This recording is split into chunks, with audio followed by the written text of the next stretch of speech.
Picture this. It's 1942. German paratroopers are descending through anti-aircraft fire over Crete, armed only with pistols after dropping their rifles in separate containers. Across the Eastern Front, Soviet soldiers advance with their reliable but cumbersome Mersin-Nagant bolt-action rifles. And in America's Springfield Armory, engineers frantically perfect the M1 Garand, a semi-automatic battle rifle that would soon earn General Patton's praise as the greatest battle implement ever devised. These rifles defined World War II infantry combat. They were everywhere, from the hedgerows of Normandy to the jungles of the Pacific, from elite special forces to common infantrymen. The battle rifle was the icon of the mid-20th century soldier, heavy, powerful, and precise. Yet, if you look at modern combat rifles today, you'll notice something strange. The traditional battle rifle has almost completely vanished, replaced by lightweight assault rifles firing intermediate cartridges. So what happened? Why did armies abandon these powerful rifles that dominated the battlefield for decades? And what does that evolution say about how infantry combat itself has changed? The answer lies partially in one of history's most innovative yet overlooked weapons, the German FG-42. The story of the Fallschirmjägergewehr 42 begins with failure and desperation. May 20th, 1941, Operation Mercury, German paratroopers descended upon Crete in what would become both a victory and a disaster. While ultimately successful in capturing the island, the Fallschirmjäger suffered catastrophic casualties, largely due to a critical equipment flaw. They jumped without their primary weapons. German doctrine required paratroopers to land with only pistols and grenades, retrieving their rifles from separately dropped containers. This proved disastrous as lightly armed paratroopers were gunned down by British and Greek defenders before reaching their weapons. The elite Fallschirmjäger, Hitler's paratrooper force, would never again conduct a large-scale airborne assault. But from this bitter experience came an urgent requirement: develop a weapon that paratroopers could jump with that would provide the full capabilities of both a machine gun and a precision rifle. The requirements established by the Luftwaffe were ambitious, perhaps even contradictory. They wanted a select fire weapon capable of both semi-automatic and fully automatic fire, that could serve as both a light machine gun and an accurate rifle. It needed to fire the full-power 7.92 57mm Mauser cartridge, the standard German infantry round, yet be light enough for paratroopers to carry while jumping. It needed a quick-change barrel for sustained fire, a bipod for stability, a 20-round detachable magazine, and the ability to mount a bayonet and optical sight. And critically, it needed to be carried during the jump itself, not in separate containers.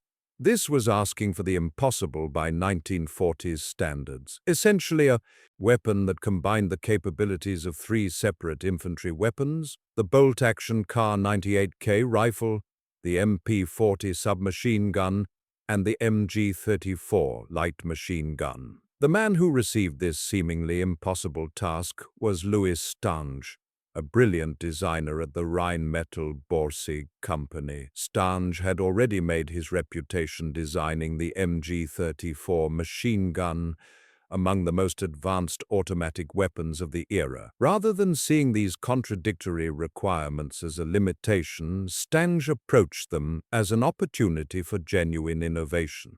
The result was the Fallschirmjägergewehr 42, the Paratrooper rifle 1942, a weapon so advanced that many of its features wouldn't become standard on infantry rifles until decades later. The FG-42 represents one of those rare moments in weapons development when necessity and opportunity collide to produce a genuine leap forward. What made the FG-42 so revolutionary? First was its layout. Unlike traditional rifles with the magazine under the receiver, The FG-42 featured a side-mounted magazine. This allowed the shooter to maintain a prone firing position while reloading, a critical advantage for paratroopers who needed to present minimal targets after landing in hostile territory. The side-mounted magazine also allowed for a straight-line recoil design, meaning the recoil force traveled directly backward into the shooter's shoulder rather than upward,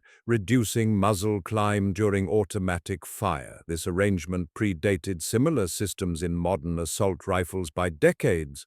The rifle employed a clever gas operation system with a rotating bolt, technology that would later influence designs like the American M60 machine gun. The FG-42 featured a unique closed bolt operation for single shots, enhancing accuracy, and open bolt operation for full automatic fire, improving cooling and preventing cook-offs, where an overheated chamber causes rounds to fire unintentionally. This dual-mode operation was an ingenious solution to the contradictory requirements of precision rifle fire and sustained automatic fire. The ergonomics of the FG-42 were equally forward-thinking. It featured a pistol grip and inline stock design that minimized the distance between the barrel axis and the shooter's eye, improving pointability and reducing felt recoil. The straight-line design also made automatic fire more controllable than contemporary weapons. This configuration, now standard on virtually all modern combat rifles, was revolutionary in 1942. The FG-42 included a quick detachable bipod mounted at the muzzle, an integrated flash hider, and a multi-position gas regulator, allowing the user to adjust the rifle's functioning based on environmental conditions or ammunition quality. The weapon even featured a clever folding bayonet stowed within the pistol grip and an integrated mounting system for telescopic sights, features that showcased German attention to detail and integration. Perhaps most remarkable was its weight, at just 4.5 kilograms, about 10 pounds. The FG-42 was significantly lighter than contemporary light machine guns, like the American Bar, about 19 pounds. While firing the same full-power ammunition, it achieved this remarkable weight reduction through the use of lightweight alloys, stamped metal components, and plastic furniture, manufacturing techniques that wouldn't become standard for decades. The FG-42 managed this weight reduction while maintaining excellent reliability under combat conditions. This combination of lightweight, full-power cartridge and controllable automatic fire capability would later become the holy grail of infantry weapon design. Despite these innovations, the FG-42 was not without its flaws. The side-mounted magazine, while innovative, created an asymmetrical weight distribution that could affect handling. The lightweight, combined with the powerful 7.92 1057mm cartridge, resulted in significant recoil, particularly in automatic fire. And like many advanced German weapons of World War II, the FG-42 was expensive and complex to manufacture. Production began in 1943, with the initial first model showing the weapon's experimental nature. These early versions featured a distinctive stamped metal buttstock, a sharply slanted pistol grip, and numerous machined components. As manufacturing experience grew and materials became scarcer in the German war economy, the design evolved into the second model with a more conventional wooden buttstock, straighter pistol grip, and increased use of stamped components. Despite the changes, both models maintained the revolutionary operating principles that made the FG-42 so advanced. Production numbers remained limited throughout the war. Estimates suggest between 5,000 and 7,000 FG-42s were manufactured, a tiny number compared to the millions of Kar-98K rifles and hundreds of thousands of MP-40 submachine guns produced. This limited production meant the FG-42 never had the chance to influence German infantry tactics broadly. Instead, it remained a specialized weapon for elite Fallschirmjäger units, who prized its versatility and firepower despite its quirks. The FG-42's influence extended far beyond its limited combat use. After the war, American ordnance experts thoroughly examined captured examples, recognizing the innovative features incorporated into its design. The straight-line recoil system, the gas operation with rotating bolt, and the ergonomic layout would all influence post-war weapon development. Most notably, the FG-42's gas system directly influenced the design of the American M60 machine gun, which served as the U.S. military's standard general-purpose machine gun from the 1960s through the 1990s.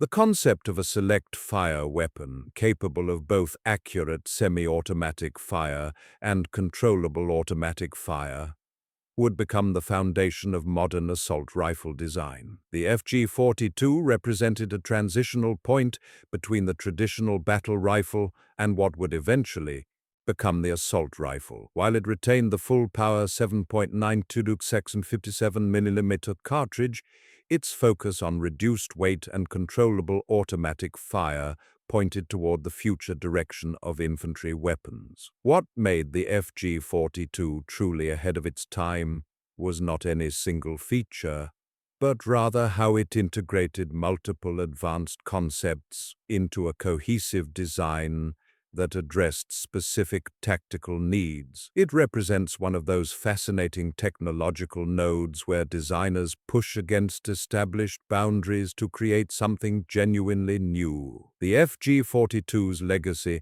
lives on in modern rifles through its ergonomic layout, straight-line recoil design, and multi-role capability. Today's combat rifles, the M4, the HK416, the AK-12, all share more DNA with the FG-42 than with their own country's World War II infantry rifles. The FG-42 showed that infantry's small arms were not a solved problem, but rather an evolving field where innovation could provide significant tactical advantages. It demonstrated that a single weapon could potentially replace multiple specialized tools in the infantry arsenal, a concept that would become central to post-war small arms development. Ultimately, the true successor to the FG-42 concept wasn't another full-power battle rifle, but rather the modern assault rifle firing intermediate cartridges. The German STG-44, Sturmgewehr 44, would take the concept of a select-fire infantry weapon in a different direction by adopting the intermediate 7.92 233mm Kurz cartridge, reducing both weight and recoil while maintaining effective combat range. This approach, rather than the FG-42's attempt to make a full-power cartridge more manageable, would prove to be the more influential path forward. Yet the FG-42 remains a fascinating example of what might have been a multi-role combat rifle that didn't compromise on power or range. In an alternate history where materials science and manufacturing technology had advanced faster, the FG-42 might have been the foundation for a different evolution of infantry weapons. Today, the few surviving examples of the FG-42 are prized collector's items, with original specimens fetching prices well into six figures. Modern reproductions allow enthusiasts to experience this innovative design without the astronomical cost of an original. But these too remain specialized items rather than mainstream rifles. The FG-42 stands as a reminder that brilliant design alone isn't always enough. Timing, economics, and manufacturing capability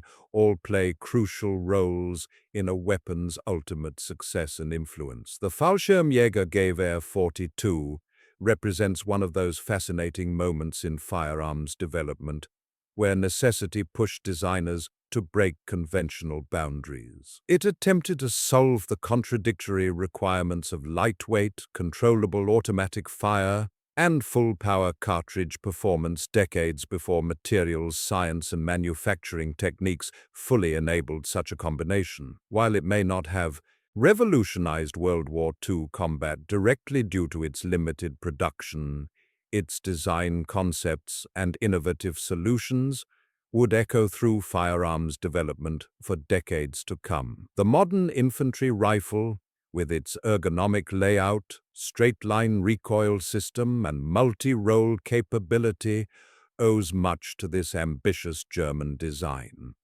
The FG-42 reminds us that even in failure, or perhaps especially in failure, innovation often finds its most fertile ground. From the disaster at Crete came a weapon that pointed toward the future of infantry combat, a future where the lines between rifle, submachine gun, and light machine gun would increasingly blur into the versatile modern assault rifle.